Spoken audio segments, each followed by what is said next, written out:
What is the All-Star Race? Well, that's a loaded question. And to answer it, we need to go back to when the All-Star Race wasn't the All-Star Race. Back in 1985, the Winston premiered at Charlotte Motor Speedway. Without All-Star in the name, the media had to call it the Winston. Like the name, the first format was simple. 12 racers, 70 laps, one mandatory pit stop.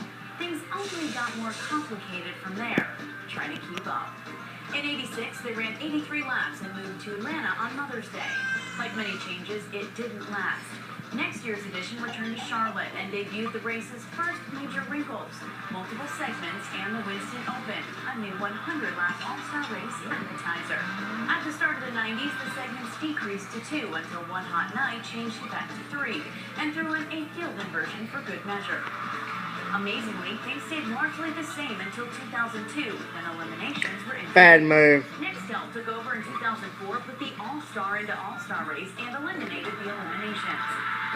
07 was crazy, adding the fan vote for 20-lap segments plus a mandatory pit stop to determine track position. Oh, the All-Star Race was also broadcast for the first time on Speed.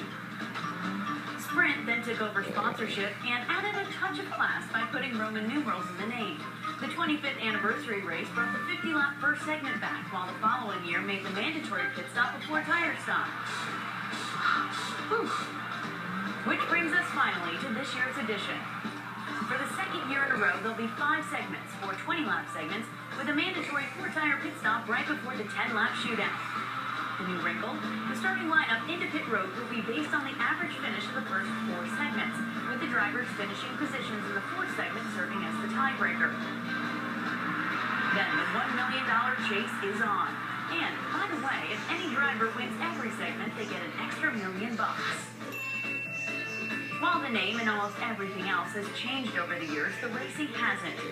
It's still the best drivers in NASCAR racing for guts, glory, and a ton of money. Thanks very much to Dan.